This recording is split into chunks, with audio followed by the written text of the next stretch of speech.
What's up guys, my name is Ace, and today I wanted to share some more feedback regarding the Modern Warfare 3 beta, this time focusing on the specifics of certain perks. While overall I am liking how the perk system is shaping up so far, I'm already seeing some areas where it seems the perks are a little bit unbalanced and could perhaps use some tweaks to get into a better state. Now keep in mind this is before we've seen the entire perk list for the full build of the game. We do have quite a limited selection of perks and vests and gear and stuff, but even then I feel like I'm going to be standing behind the feedback that I provide today, even once we get more perks in our hands. Now, a couple other things to mention. Apparently there was a leak for like all of the perks in the game in the final build of the game. However, taking a look at that, I'm not too sure how much I trust the source behind this. And also there were some strange looking things in there. So I'm not going to be talking about that one today because I just don't know how much I trust it. And one other piece of housekeeping I want to mention here for those that need to hear it. I've been getting a lot of strange comments on my beta feedback videos. I'm not complaining about the game. I'm not here to be negative about the game just to get clicks. This is literally just me providing feedback because I want the game to be the best it can be. If I see some imbalance or some room for improvement,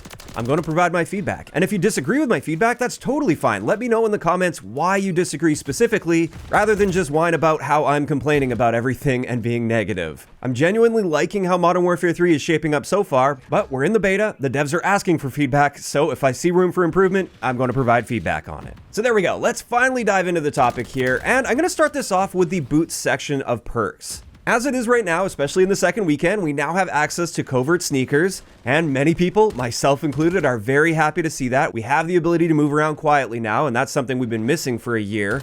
And it's really refreshing to get this back. However, as much as I like it, I'll also acknowledge that this is a very powerful piece of gear in the boots section. And because of this, I actually think some of the other boots could use a little bit of a buff in order to improve overall balance and trade-offs within that section. And the first set of boots that I'd really like to see a buff for, these are the Stalker boots. I was really looking forward to these ones. These are the ones that state that they increase your stray speed and your ADS movement speed. However, in my testing, these boots only boost your stray speed by 15%. That is not a very large increase, especially when you compare it to like the Stalker perk in Modern Warfare 3. That perk would actually boost your aim walking movement speed to the level of your base movement speed, which was maybe a little overboard. That's a little much. We don't need Stalker boots to go that far, but in their current state, it's not even remotely close to that. And I do think they should be providing more of a benefit to your stray speeds. However, that's not the only issue I noticed. Something else I noticed with this is, contrary to what their description says, this doesn't appear to be applying to your aim walking movement speed in general. It's only applying if you're moving laterally, side to side. It doesn't apply when you're aiming down sight and walking forward, for instance. And not only does that not match the description for the boots, I think this is also holding them back from being as powerful as they should be, and it's really making those covert sneakers an obvious choice over the Stalker boots. So that's something that's likely just a bug or an oversight at this point. It would be nice if those Stalker boots applied to all aim walking movement speed, no matter what direction you were moving in. And on top of that, I think a 15% boost isn't enough. I'd like to see this more along the lines of like 25% in order for it to be a difficult choice between covert sneakers and the Stalker boots. I don't think that would be overboard by any means. This would still be a considerably weaker version of the perk compared to the original Modern Warfare 3 Stalker, but it would at least make it a lot more viable and make it a more difficult choice between the Stalker boots and covert sneakers. As for the next boots that I think could use a bit of an adjustment, these are the climbing boots. In my opinion at least, when you put these climbing boots up against any of the other boots in the game right now, having the ability to mantle faster as well as not have as much fall damage just doesn't really seem to compete with the other boots that are going to be doing a lot more for you in more situations. These are just very situational benefits that you're gaining here, and in their current state, I don't really see any reason to be choosing these over the other boots we've got in the game. So one potential idea I have for this that they could add on top of the climbing boots, just to give them a little bit more utility. Perhaps these boots could reduce the momentum penalty that you get when you land from a fall or a jump. So they would effectively allow for a bit more of a bunny hop, not just a jump shot, but when you land from your first jump shot, being able to maintain that momentum into the second jump and maybe even the third jump. Although I think that effect should still stack. It shouldn't just eliminate those momentum penalties, and you still should be losing momentum with subsequent jumps. But if this even just slightly cut down on that and made bunny hopping slightly more viable, but you have to actively choose this perk instead of choosing a perk that helps with sliding or aim walking movement speed or giving you silent movement while moving around the map, somebody may be able to bunny hop now, but you can hear him coming and he can't strafe that corner nearly as quickly. To me, that would also fit with the theme of the boots, at least to some degree. I mean, they do prevent you from taking fall damage, so why not apply to another element of falling or landing on the ground? That's just one idea that popped into my mind. In either case, I do think these climbing boots could use a little bit more of a benefit just to make them more viable, even if they don't go with the suggestion that I provided here. And honestly, those are the only adjustments I've got for the boot category. I think lightweight boots are great. They give you a 6% boost to your movement speeds across the board, and that's an excellent boost. This is quite a strong version of lightweight. And tactical pads seem great as well for people that like implementing a lot of sliding in their gameplay. Next, I just want to mention with the glove category, I think so far all of these gloves are quite weak, and that's fine as long as they're all weak in the same category.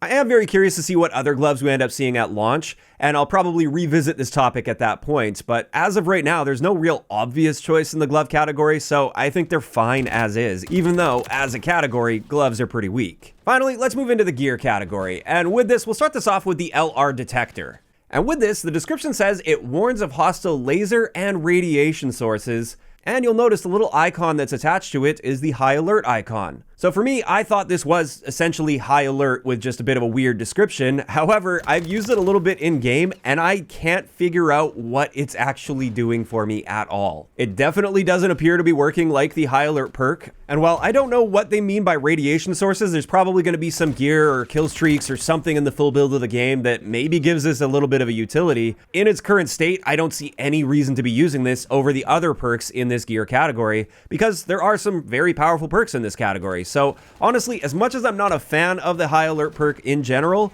I think this probably should be working like high alert. I think it would make sense balanced against the other perks in this tier. And I wouldn't really mind somebody having high alert if that means they're giving up like EOD or Ghost, for instance. Next up, just a quick note on the bone conduction headset. I think this is just not working as intended in its current state, and this will likely just get taken care of for the launch of the game, but in my opinion, the bone conduction headset shouldn't be boosting teammate footstep audio. It should boost enemy footstep audio, and I think it should essentially just cancel out the covert sneakers, so there is that counter for those that need to rely on footstep audio for their awareness of what's going on around them, but it definitely shouldn't be boosting teammate footstep audio as well. And finally, within the gear category, let's talk about Ghost. I do think there's plenty of room for optimization when it comes to this Ghost perk. Now, before I provide this feedback, I want to be clear that I definitely prefer this style of Ghost perk that requires movement in order to activate, compared to the always-on Ghost perk like we have in Modern Warfare 2. In saying this though, I think they overcompensated a little bit here, and this current state of Ghost perk isn't tuned properly, in my opinion. As it is right now, the Ghost perk requires you to be moving past a certain movement threshold, and that movement threshold isn't super high. It's not like you have to be sprinting or anything. You can even be walking with an LMG, and it will still activate your Ghost perk. You can see in the minimap when my arrow is faded, that's when the Ghost perk is active, and when it's not faded, that's when the Ghost perk is deactivated, and UAVs will show me on the minimap. And when it comes to this, my little critique of the Ghost perk, the way they're handling it currently in the Modern Warfare 3 beta, is the moment you cross below that threshold of movement speed, it disables your Ghost perk. There's no forgiveness there, and this can make the Ghost perk feel very inconsistent, and you'll actually be popping up on the enemy's radar a lot more than you might think while using the Ghost perk. Even if you're trying to stay active and on the move, if you stop, even for just a brief moment, you're now exposed to the enemy UAVs, and the Ghost perk isn't doing anything for you. So it's only actually working for you when you're actively in the process of moving around the map. And in my opinion, that makes the Ghost perk quite weak compared to the other perks in this tier. And when we look back to Black Ops Cold War as the most recent game to have this style of a Ghost perk, while this didn't give you a huge amount of forgiveness, there was at least a short delay before that Ghost perk would deactivate. And for optimization's sake, I'd like to see something either more along that lines, or I wouldn't even be opposed to slightly more forgiving, to give you just a second to stop on a piece of cover, take in your surroundings, maybe start grabbing a reload or something, without constantly stressing that every time you dip below that movement threshold, your Ghost perk is no longer working for you. And with that, that's going to wrap it up. Those are the main areas for improvement that I've noticed when we're talking about the perks that we had access to at least throughout the beta build of the game. Overall, like I said at the beginning, I'm actually quite happy with the overall structure of the perks this time around. I'm very curious to see what other perks and vests that we're getting in the game. But so far, things are looking good. I just think a little bit of tweaking and tuning is in order. And this is where I want to hear from you guys in those comments down below.